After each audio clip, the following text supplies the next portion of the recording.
মমতা বালা ঠাকুর অনশনে বসেছেন এবং মতুয়া সংঘে যে ভাঙন দেখা যাচ্ছে কার্যত, একদিকে অসীম সরকার, সুব্রত ঠাকুর, অন্যদিকে শান্তনু ঠাকুর রয়েছেন। এই মুহূর্তে কামাল হোসেন স্যার আমাদের সঙ্গে রয়েছেন। স্যার, এই যে ঠাকুরনগরে ঠাকুর পরিবারে যে একটা ভাঙন তৈরি হয়েছে, এই ভাঙনে তো ভোট ব্যাংক একটা শাসক দলের ক্ষেত্রে এবং একটা প্রধান বিরোধী দলের ক্ষেত্রে যাওয়ার সম্ভাবনা রয়েছে। তো সেক্ষেত্রে এসআইআর কি ভূমিকা পালন করছে ভোট আলাদা হওয়ার জন্য? দেখুন, এসআইআর যা করছে ঠিকই করছে। অন্যান্য 7-8টা স্টেটে হচ্ছে, কোনো অসুবিধা হচ্ছে না। বাংলার ক্ষেত্রে অসুবিধা কেন? অর্থাৎ এখানের ভোটাররা এদেশি ভোটার নয়। তাহলে মতুয়াদের ক্ষেত্রে অধিকাংশ ভোট কিন্তু বিজেপিতে গেছে, সেই জন্য তারা সেখানে জিতে গেছে। এখানে মতুয়াদের ভোট তৃণমূল খুব কম পেয়েছে। কিন্তু মমতা বালা ঠাকুর একটা চিফ মিনিস্টার করছে, তাহলে মমতা বালা ঠাকুর করবে কিছু সাঙ্গপাঙ্গ নিয়ে। এদিকে তারা করছে যে আমাদের ভোট কাটা গেলে, এরা যদি চলে যায়, ভোট যদি ভোটার লিস্টে যে চলে যায়, তাহলে বিজেপির ভোট কিন্তু কাটা যাবে। এবং তাদের বিজেপি সাপোর্ট করছে যে শুভেন্দুদা একটার হচ্ছে কে মানে কি বলে অ্যাডভাইসার। তার মানে শুভেন্দুদা জানেন, তার মানে বিজেপিও জানে যে আমাদের কিন্তু মতুয়া ভোট কাটা যাবে, কারণ তাদের কাছে বৈধ কিছু নেই। ওই অঞ্চল থেকে আমার কাছে দুজন কাঠের মিস্ত্রি আসেন, তাদেরকে সম্মান রেখে বলছি। তারা বলছে আমাদের বাংলাদেশেও ভোটার আছে, আবার এখানেও আছে, এটা আমরা জালি করে নিয়েছি, কোট আনকোট জালি করে নিয়েছি।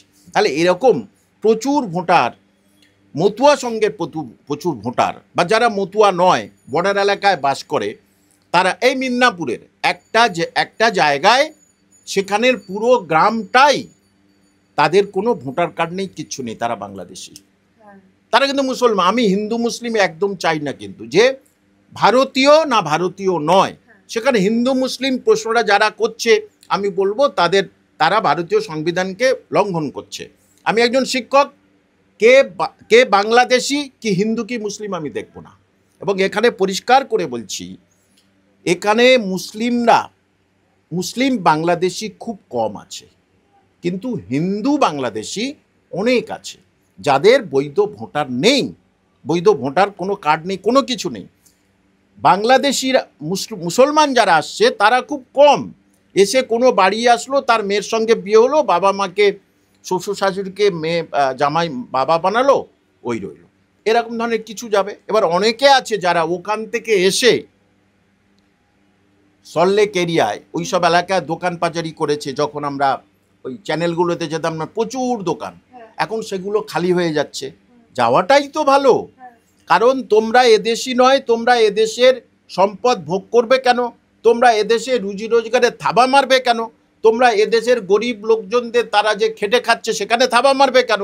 তোমরা চাকরির ক্ষেত্রে থাবা মারবে কেন? অ্যাডমিশনের ক্ষেত্রে থাবা মারবে কেন? তাহলে মাননীয় মোদিজি যেটা করেছেন, কেন্দ্রীয় সরকার যেটা করেছেন, যারা ভারতবাসী নয় তারা সরো। পরে কি এনআরসি হবে কি হবে, যারা ভারতীয় নয় তারা দেশে থাকবে কেন? তারা পাকিস্তান, আফগানিস্তান, ওখানে যে কেউ চলে যেতে পারে, কোনো অসুবিধা নেই। সুতরাং এখানে তৃণমূলের অসুবিধাটা কোথায়? তৃণমূলের প্রচুর মৃত ভোট আছে, সেই মৃত ভোটে তো অনেক আছে, সেই মৃত ভোটগুলো হাতছাড়া হয়ে যাবে বলে তৃণমূল এই জন্য মাঠে নেমেছে। এবং তৃণমূল কেন বারবারই প্রত্যেকটা ক্ষেত্রে মুসলিমদের টেনে নিয়ে আসছে সামনে, ইচ্ছা করে টেনে নিয়ে আসছে। অর্থাৎ এসআইআর কি সেটা অনেকে জানে না, সে আপনারা ভালো করে জানেন, যারা আসছে তারা এসআইআর কি জানে না, ভিড় বাড়াও। এবং আরেকটা কথা বলছি, মমতা ব্যানার্জি নিজেই তো বললেন ওনার বিরোধী, আমি পথে নেমেছি। তিনি অতবারের এমপি, অতবারের এমএলএ, চিফ মিনিস্টার এবং মন্ত্রী, আমি দেবো না। তা আপনার বাড়িতে গিয়ে কাগজ দেখালেন, কাগজটা নিলেন কেন? এ কি ধরনের? তাহলে আপনি আবার আন্দোলনে নেমেছেন কেন? এটার দ্বারা আপনি বোঝাতে চাচ্ছেন সবাই নিয়ে নাও। উনি না নিলেই রাষ্ট্রপতি শাসন জারি হয়ে যেত, সেটা উনি জানতেন, যে যদি একটু আমার ভোটে জেতার আশা যদি একটু জাগিয়ে রাখতে পারি, তাহলে আমি নিয়ে। মানে এই যে তাহলে এসআইআর নিয়ে মুখ্যমন্ত্রী রাস্তায় নেমেছেন, আন্দোলনটা সবটাই কি দেখানো বলছেন? একদম লোক দেখানো, যে উনি জানেন এখানে ফ্যাক্টর দুটো। এক মুসলিম ভোট প্রায় হাতছাড়া 2 থেকে 5% তারা নওশাদ সিদ্দিকী এবং কংগ্রেসের দিকে হেলে গেছে। আমি একদম পুরোপুরি হলফ দিয়ে করে বলছি, সেটা উনি জানেন। কারণ ওবিসি নিয়ে, ওবিসিরে মুসলমানরা খুব প্রতারিত, হিন্দু ভাইরাও প্রতারিত। আর এদিকে ওয়াকফ আন্দোলন নিয়ে মুসলমানরা খুব উনি মাঠে নামেননি। আজকের উনি বলছেন মুসলিমরা তোমাদের সব বাংলাদেশে দিয়ে দেবে।